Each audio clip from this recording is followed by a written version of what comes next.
bago natin i-process. Ang gusto ko po kasi na mangyari is that lahat tayo in the same page, no? I don't like na may mga may mga naiiwanan. So I have to make sure that everyone po ay properly oriented in terms of what we are already doing. Ano ba yan? Share natin. Yan. So nakikita nyo na po ba yung aking na-share na screen? Yes po. Okay, thank you. Maraming salamat. Ito po yung laman ng ating reading materials. Kung mapapansin po ninyo, dito po ako galing kay reading materials. So ito po yung ating team, the PTech NCash Online Review 2024 under the general, and then po yung sa ating file, makikita nyo po yung mga reading, yung folder na reading materials. Color-coded po na yan. Ang domain 1 ay this one, yung pinakaharap, pinakataas. Domain 2, domain 3, 4, and 5. I already have made this for you so that you will be properly guided. Ano po, I believe that you have the materials. No, you have the materials from many different sources. That would be fine. Wala namang problema doon. Wala akong problema diyan. Ang ano ko lang is that kung ano yung nilagay natin dito, like say for example under domain number 1, I have already uploaded a lot of readings. I hope that you are already familiar with all of this. Sana meron na kayong na-download nyo na yan. Did you? Na-download nyo na po ba ang mga ito? Yes po, pero hindi pa nababasa. Tapos na po tayo kay domain 1. So ibig sabihin, ang itong mga lahat ng yan, kailangan napasadahan mo na.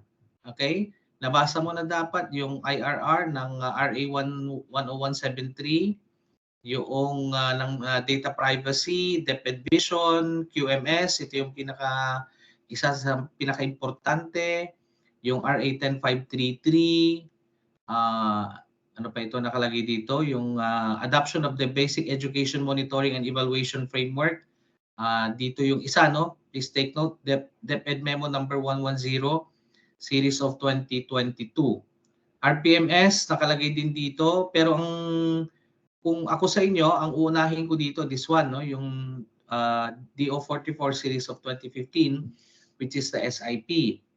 Marami pa yan na inilagay po natin, Research Management Guidelines, ano pa, PPSSH, Omnibus Rules on Leave, although yung Omnibus Rules on Leave ay pwede rin po siya doon papunta kay domain number 4. Okay? Kasi employee benefits kasama po doon.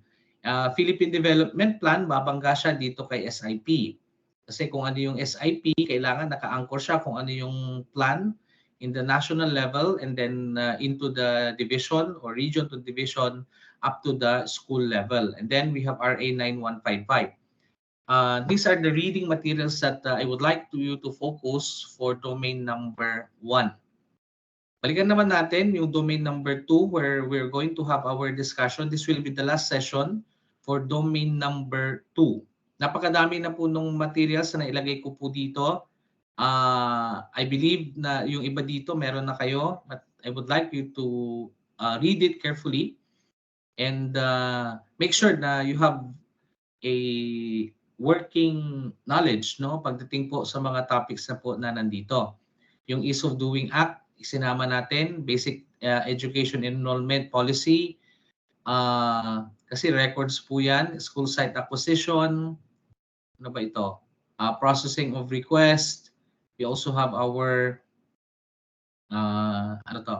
DepEd Order Policy on the collection of data requirements for the beginning school year at the LIS and EBIS, and so on. No? Marami po yan. Dito ko kinuha yung may pinakamaraming mga tanong ngayon, yung NCash 2010 Educational Facilities Manual. Hindi pa po nababago yan. The reason why, yan pa rin ang binibigyan po natin ng focus. Alright? Now, this will be domain number 2. Ngayong araw, matatapos yung ating session ng domain 2. Pagdating po next week, we will be going na po ng domain number 3. no, that will be focusing on teaching and learning. And in the domain number 3, ito naman yung nailagay ko na reading materials po para sa inyo, no. Again, I would like you to box, no. Kapag tapos nyo na po yung mga readings ng domain 1, then proceed kay domain 2. Yan ang suggestion ko, no. Pero syempre, depende kung paano yung style na gusto niyo po ng pagre-review. Pero yun ang suggestion na gusto kong masunod so that naka-anchor kayo per domain. Hindi nawawala yung interrelatedness ng iba't ibang mga DepEd orders. May mga DepEd orders kasi kapag binasa mo dito ay mawawala ka na dahil kumbaga hindi po mix up mo na na-mix up mo na yung iyong DepEd order na sinusundan. So with this, lahat po ito ay anchored sa ating PPSSH. Kung anong binanggit ni PPSSH at ano yung mga different legal basis na sinusundan po natin, yun yung ginamit ko din so that you will be guided onto what are the things that you are going to focus. Okay po ba? Please acknowledge kung may mga halimbawa tanong po kayo na gusto nyong i-clarify.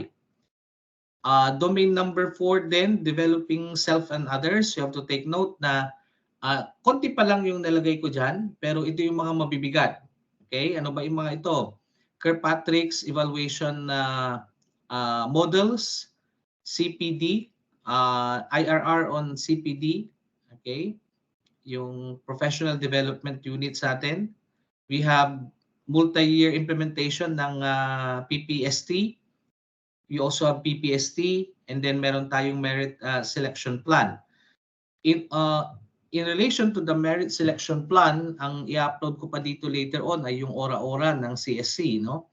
Or the Civil Service Commission. Kasi dito sa merit selection plan, dito ito'y naka-anchor doon sa ora-ora, and there are things that will have to be included, no, doon sa mga provisions na yon na importante sa school, na importante na malaman bilang isang school head, no. Ganun din dito yung Kirkpatrick model, marami akong binigay diyan kasi yung monitoring and evaluation ng mga learning and development programs ay importanteng nandito. Hindi ko pa nalagay dito yung LAC, but the LAC is one crucial document that you have to include when you talk about domain number 4. Okay, please, DO number 35.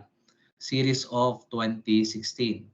And then finally, although hindi ko pa nalagyan ng maraming mga readings ito, kasi nauna po yung domains 1, 2, and 3, ito na po yung mga initial na mga documents na pwede niyong basahin under domain number 5.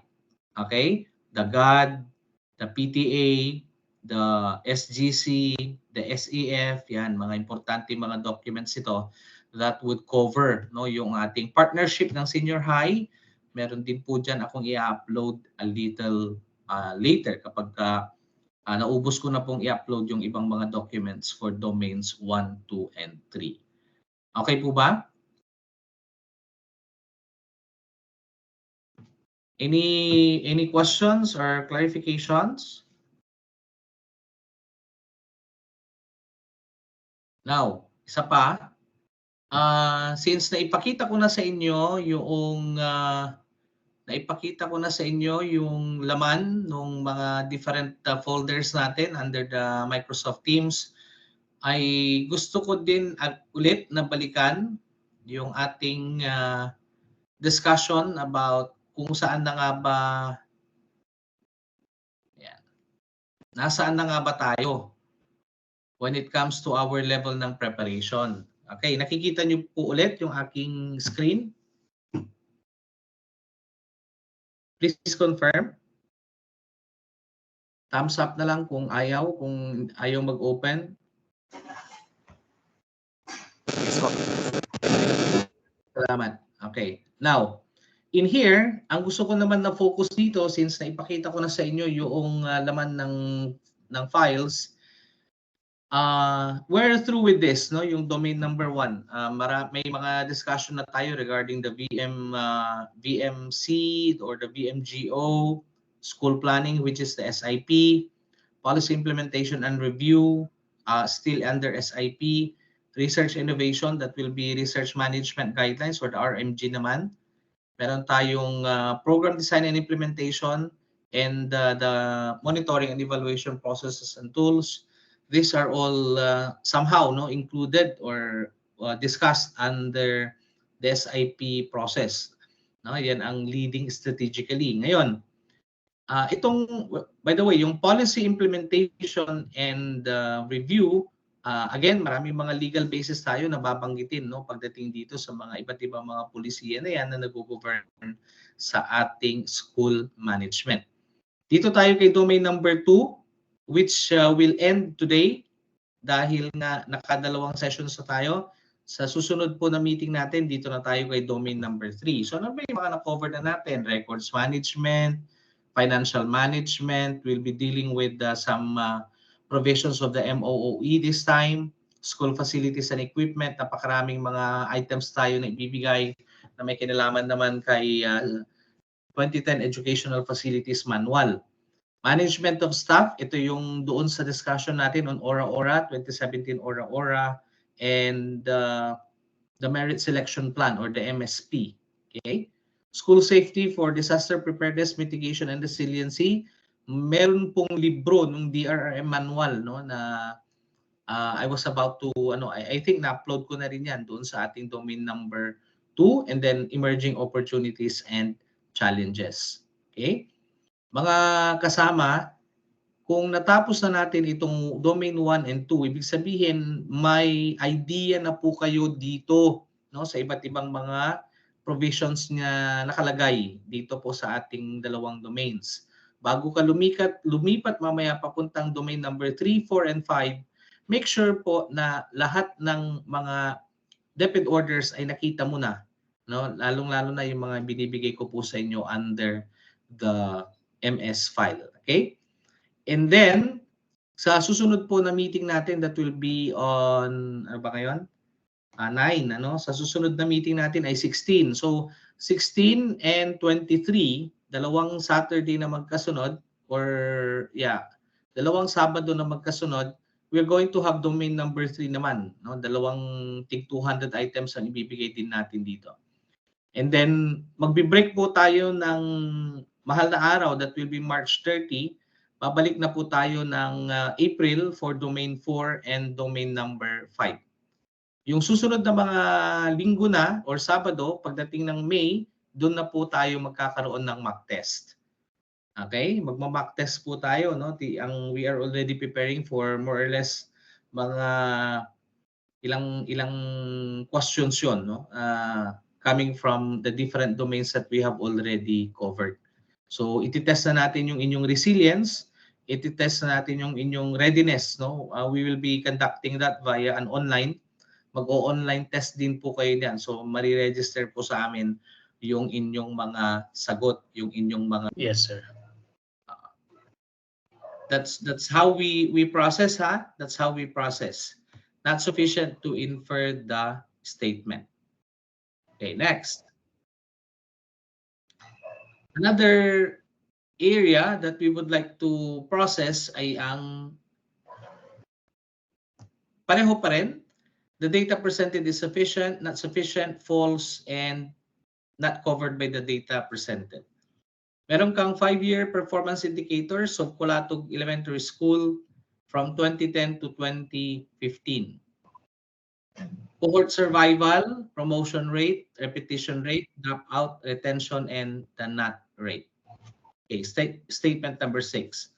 Colatog ES is one of the best performing schools in the district. Ang sagot ay letter B. Okay, bakit? Siyempre, not sufficient yan, It's not sufficient to assume. Yung best performing school, napakaraming mga factors na pwede mong i-consider dyan. And it's not only about the performance indicators. Nakafocus ka lang dito sa mga available data presented. Number 7. 2012-2013 is the best year for Colatog ES in terms of NAT achievement rate. Ang sagot ay letter C, false. Tingnan natin bakit false yung statement 2012-2013.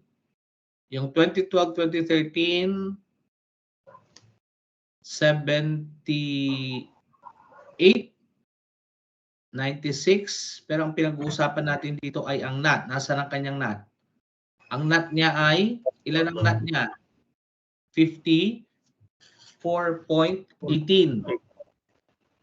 Pero false yan because ano ba ito? The word test.